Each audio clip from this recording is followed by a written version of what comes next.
الشيطان الرجيم بسم الله الرحمن الرحيم الحمد لله رب العالمين والصلاة والسلام على سيد الأنبياء والمرسلين سيدنا مولانا محمد وآله وصحبه أجمعين وما بعد فأعوذ بالله من الشيطان الرجيم بسم الله الرحمن الرحيم وإنك لعلى خلق عظيم صدق الله العظيم. Hadith number 8. Jabir bin Samurah radiallahu anhu says, Rasulullah sallallahu alayhi wasallam had a wide mouth. There were red lines in the whiteness of his eye. He had little flesh in his heels. Commentary. It is desirable for an Arab man to have wide mouth. According to some, a wide mouth means eloquence and fluency of language. The translation adopted in the description of the eyes have been taken from accepted sayings. However, in this hadith, Imam Tirmidhi has translated this to mean wide eyes, as the narrator of this hadith has done, which according to the linguistics is not correct. These intoxicated eyes on which thousands of my kind would be sacrificed, that endless destroyer remains intoxicated day and night. Hadith number 9. It is related from Jabir radiallahu anhu that he said, I once saw Rasulullah sallallahu alayhi wasallam on the night of the full moon. On that night he wore red clothing. At times I looked at the full moon and at times at Rasulullah sallallahu alayhi wasallam. Ultimately I came to a conclusion that Rasulullah sallallahu alayhi wasallam was more beautiful and radiant than the full moon. If illumination in the temple and sanctuary is through the sun and moon, so what? I desire you. What should I do with my sight? Abu Ishaq radiallahu rahmatullah alayhi says, a person once asked Bara'a bin Azib radiallahu anhu, was the Mubarak face of Rasulullah sallallahu alayhi wasallam shining like a sword? He replied, no, but like a full moon with its roundness.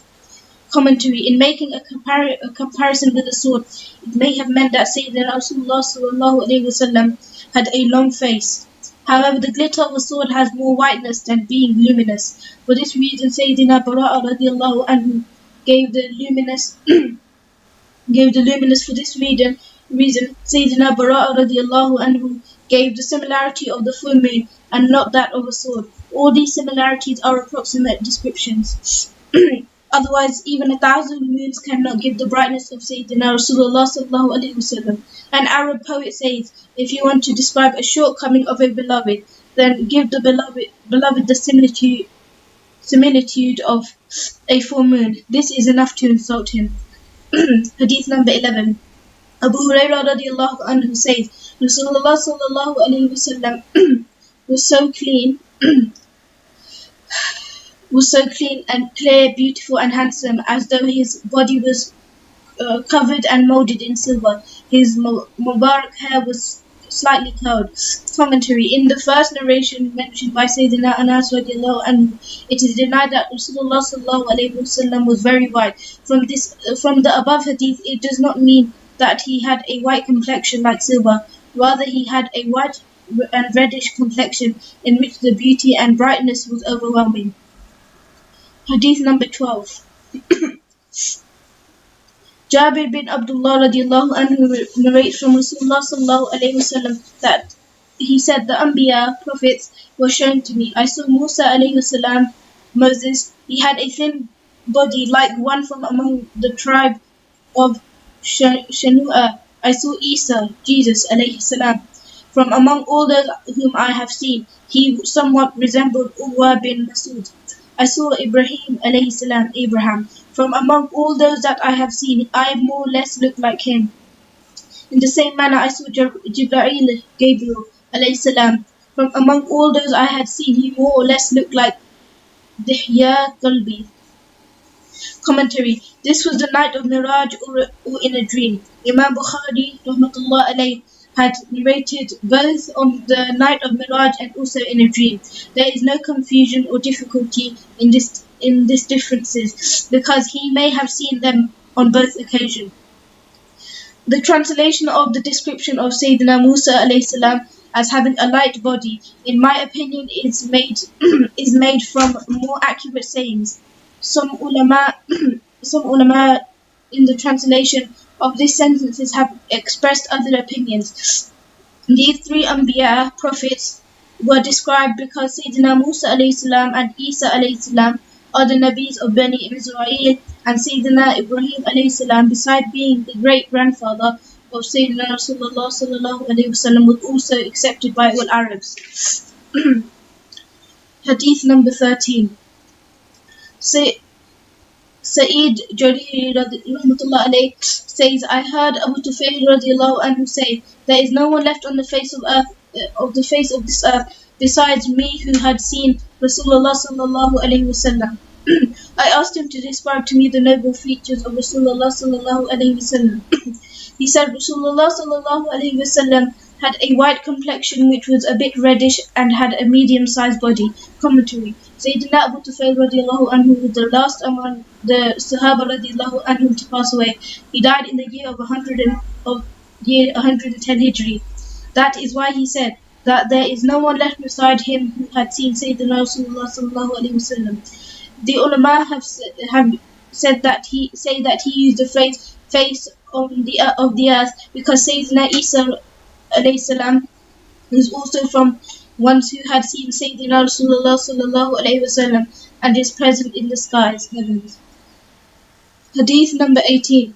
Ibn Abbas radiallahu anhu says, the Mubarak front teeth of Rasulullah sallallahu alayhi wasallam were a bit wide, spread out.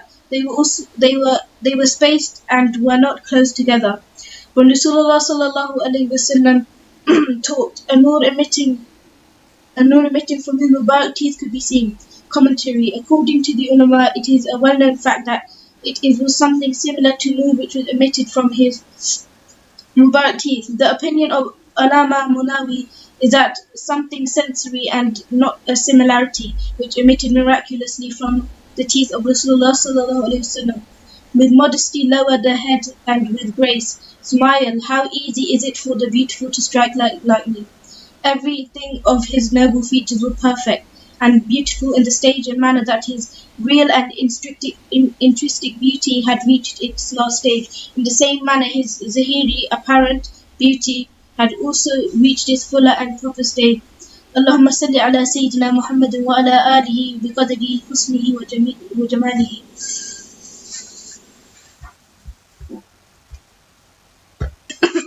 Bismillahirrahmanirrahim. Chapter on the seal of prophethood of Sayyidina Rasulullah sallallahu alayhi wasallam. 15. Hadith number 1. Sa'ib bin Yazid radiallahu anhu says, my maternal aunt took me to say Rasulullah sallallahu alayhi wasallam and said to him, this nephew of mine is ill. Rasulullah sallallahu alayhi wasallam wiped his Mubarak hand over my head and made dua for barakah for me. According to some ulama, Sayyidina Rasulullah sallallahu alayhi wasallam wiped his hand over the head. That meant that Sayyidina Sa'ib radiallahu anhu had pain in the head. The opinion of this was weak and humble servant that it is better if this is taken to mean that Sayyidina Rasulullah sallallahu alayhi wasallam wiped his hand in kindness on the head of Sayyidina Sa'ib radiallahu anhu. Sayyidina Sa'ib radiallahu anhu was born in the 2nd year Hijri, and at the time of Sayyidina Rasulullah sallallahu alayhi wasallam's death, his age was not more than 8 or 9 years. That is why Sayyidina Rasulullah sallallahu alayhi wasallam wiped his Mubarak hand in kindness as the custom of great personality. Sayyidina Rasulullah sallallahu alayhi wasallam also gave him water of wudu to drink as a cure. As will be stated further, or he may have prescribed another remedy, especially when we learn also in a narration in Bukhari that